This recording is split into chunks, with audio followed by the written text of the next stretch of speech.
నమస్తే, welcome to Bharati TV. నేను బాపయ్య. మొన్న ఈ మధ్య మహాలయ పక్షాలు వచ్చాయి. అంటే పెద్దలందరికీ కూడా పిండ ప్రదానం చేయడం, ఇలాంటి కార్యక్రమాలు చేసే మనకి ఆచారం ఉంది కాబట్టి అందరూ వాళ్ళ పెద్దవాళ్ళకి మహాలయ పక్షాల రోజున చేయాల్సిన కార్యక్రమాలన్నీ చేశారు. ఆ క్రమంలోనే సినీ నటుడు అయితే తెలుగుదేశం పార్టీ కోసం ఎంతో కష్టపడిన తారకరత్న భార్య కూడా ఆయనకి మహాలయ పక్షాల రోజున చేయాల్సిన కార్యక్రమాలన్నీ చేసింది. ఆ టైంలో ఆవిడ ఒక పోస్ట్ పెట్టారు. ప్రస్తుతం ఆ పోస్ట్ ఇంటర్నెట్లో వైరల్గా మారింది. ఆవిడ పెట్టిన పోస్ట్ ఉంది కదా, ఆ పోస్ట్ చూస్తే ఆవిడ ఎంత బాధాతప్త హృదయంతో రాసిందో మనకు అర్థమవుతుంది. ఒక్కసారి ఆ పోస్ట్ చదివి వినిపిస్తాను, చూడండి. నా మనసులో భరించలేని బాధ ఉంది. అది ఎప్పటికీ మానిపోని గాయమని తెలుసు. నీ కళ్ళు శాశ్వతంగా మూసుకున్న తర్వాతే నీ కోరిక నెరవేరింది.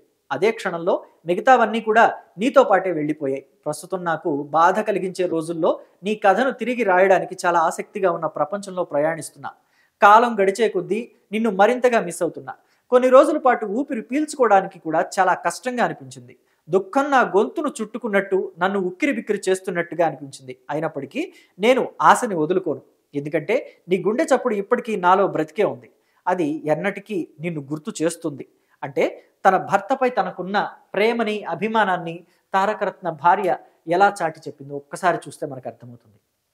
అయితే తారకరత్న భార్య అలేఖ్యారెడ్డి తారకరత్నని పెళ్లి చేసుకోవడానికైతే ఫస్ట్లో నందమూరి ఫ్యామిలీ యాక్సెప్ట్ చేయలేదు. ఎందుకు యాక్సెప్ట్ చేయలేదు అంటే, తారకరత్న భార్య అలేఖ్యారెడ్డికి ఎలిమినేటి మాధవరెడ్డికి ఉన్న కనెక్షన్, ఆ ఫ్యామిలీతో ఉన్న కనెక్షన్ గురించి.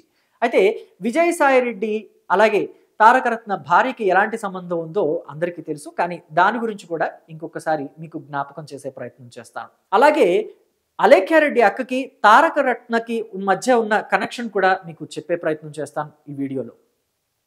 అసలు ఏం జరిగింది అనేది మనం ఒకసారి చూస్తే, తారకరత్న తన సినిమాలతోటి బిజీగానే ఉన్నారు. 2010 ఆ టైంలో అలేఖ్యారెడ్డి వాళ్ళ అక్క ద్వారా తారకరత్న పరిచయం అయ్యారు అలేఖ్యారెడ్డికి. అసలు తారకరత్నకి అలేఖ్యారెడ్డి వాళ్ళ అక్కకి పరిచయం ఎలాగా అని అనుకుంటున్నారా? తారకరత్న హైదరాబాద్లోని భారతీయ విద్యాభవన్లో చదువుకునేటప్పుడు అలేఖ్యారెడ్డి వాళ్ళ అక్క తారకరత్నకి క్లాస్మేట్.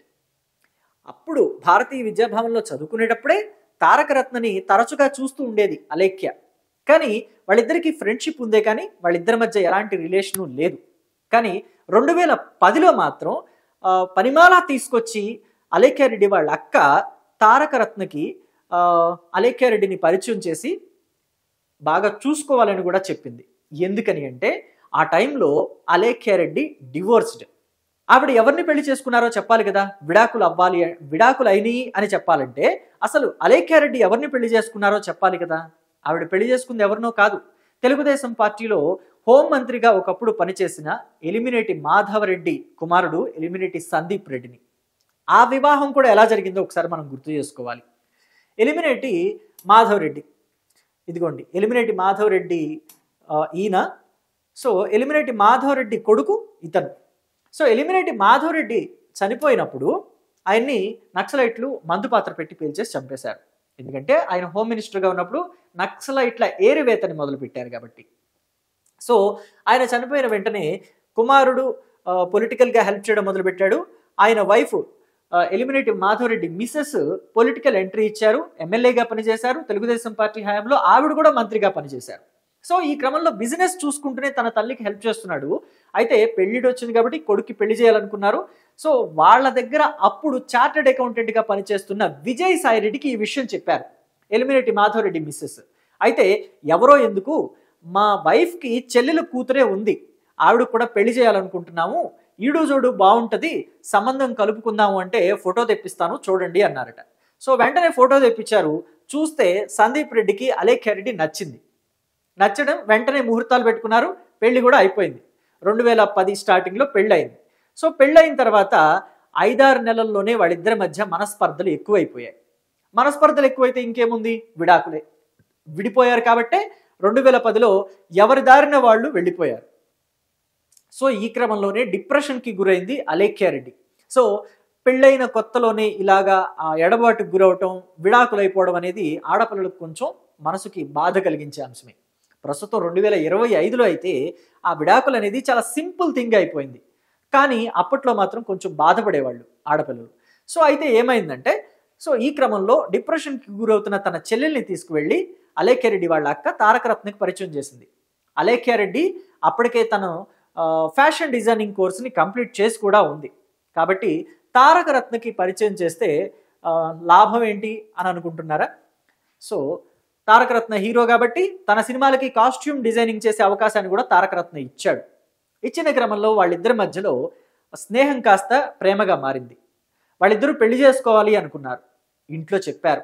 అలేఖ్యారెడ్డి వాళ్ళ ఫ్యామిలీ యాక్సెప్ట్ చేసింది, కానీ నందమూరి ఫ్యామిలీ యాక్సెప్ట్ చేయలేదు. ఎందుకని అంటే ఒకప్పుడు ఎలిమినేటి మాధవరెడ్డి కుమారుడు సందీప్ రెడ్డిని పెళ్లి చేసుకుని డివోర్స్ తీసుకుని బయటకు వచ్చేసింది. కానీ ఎలిమినేటి మాధవరెడ్డి ఫ్యామిలీ అప్పటికి ఇంకా టీడీపీలోనే ఉన్నారు. తన కుమారుడు డివోర్స్ ఇచ్చిన అమ్మాయిని తీసుకొచ్చి నందమూరి ఫ్యామిలీ పెళ్లి చేసుకుంటే, నందమూరి ఫ్యామిలీలో కలుపుకుంటే, తారకరత్న పెళ్లి చేసుకుని నందమూరి ఫ్యామిలీలో కలుపుకుంటే వాళ్ళు యాక్సెప్ట్ చేస్తారా?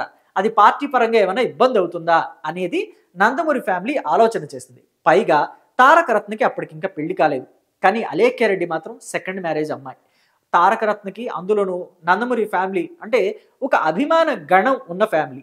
అంటే ప్రేమ పెళ్లి వీటి రెండింటికి ప్రేమించి పెళ్లి చేసుకునేదానికి కులాలు మతాలు వీటితో పట్టింపు లేదు. అలాగే అంతకుముందు పెళ్ళయిందా లేదా అనే విషయం కూడా పట్టింపు ఉండదు.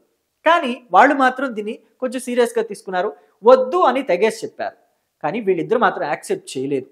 పారిపోయి సంగీ టెంపుల్లో పెళ్లి చేసుకున్నారు. వాళ్ళకి ఒక పాప కూడా పుట్టింది. ఆ తర్వాత తారకరత్న ఫ్యామిలీ చూసుకుంటే ఇంకో కమలలు కూడా పుట్టారు వీళ్ళకి, తారకరత్నకి అలేఖ్యారెడ్డికి. వాళ్ళ జీవితం సాఫీగా సాగిపోతుంది అని అనుకున్న టైంలో కొన్నాళ్ల పాటు ఒడిదుడుకులు వచ్చాయి. సినిమాలు లేవు. క్యారెక్టర్ ఆర్టిస్ట్గా కెరియర్ని స్టార్ట్ చేశాడు. కొంత పర్వాలేదులే అనుకుంటున్నాడు. ఆ టైంలోనే తెలుగుదేశం పార్టీలో జాయిన్ అయ్యి పార్టీకి కూడా సేవలు అందించాలని ఫిక్స్ అయ్యాడు. వెళ్ళి జాయిన్ అయ్యాడు. తెలుగుదేశం పార్టీ కూడా చాలా సాదరంగా ఆహ్వానించింది తారకరత్నని. ఈ క్రమంలోనే అప్పుడప్పుడు సభలకి సమావేశాలకి తిరుగుతూ ఉండేవాడు. క్యాంపెయినింగ్ కూడా చేస్తూ ఉండేవాడు. ఆ క్రమంలోనే 2023లో ఏదైతే లోకేష్ ప్రారంభించిన యువగళం ఉందో ఆ పాదయాత్రకి వెళ్ళాడు. అక్కడే అతడు కుప్పగూలి పడిపోయాడు తారకరత్న. తారకరత్న పడిపోయిన వెంటనే కుప్పంలోని హాస్పిటల్కి తీసుకువెళ్లారు. అక్కడి నుంచి మెరుగైన వైద్య నిమిత్తం బెంగళూరు తరలించారు. 23 రోజుల పాటు మృత్యువుతో పోరాడి చివరకు కన్నుమూశాడు తారకరత్న. ఏది ఏమైనప్పటికీ తారకరత్న కుటుంబంలో కానీ తారకరత్న జీవితంలో కానీ చాలా ట్విస్ట్లు, చాలా ఒడిదుడుకులు కూడా ఉన్నాయని చెప్పొచ్చు. ఇప్పటికీ తారకరత్న వైఫ్ తనని తలుచుకుని బాధపడడానికి కారణం తను ఫేస్ చేసిన ఒడిదుడుకులే కాకుండా తన కోసం నిలబడిన తారకరత్న కూడా తన ఫ్యామిలీ నుంచి ఎన్ని ఒడిదుడుకులు ఎదుర్కొన్నాడు అనే విషయంలో ఆవిడ కళ్ళారా చూశారు. కాబట్టి తారకరత్నకి అంత అటాచ్ అయిపోయింది అలేఖ్య. సో ఇప్పటికీ కూడా తనని మర్చిపోలేకపోతుంది. అందుకే ఈ రకంగా ఈ విధమైన పోస్టులు పెట్టడం కానీ ఆవిడ బాధపడటం కానీ జరుగుతోంది. Thank you.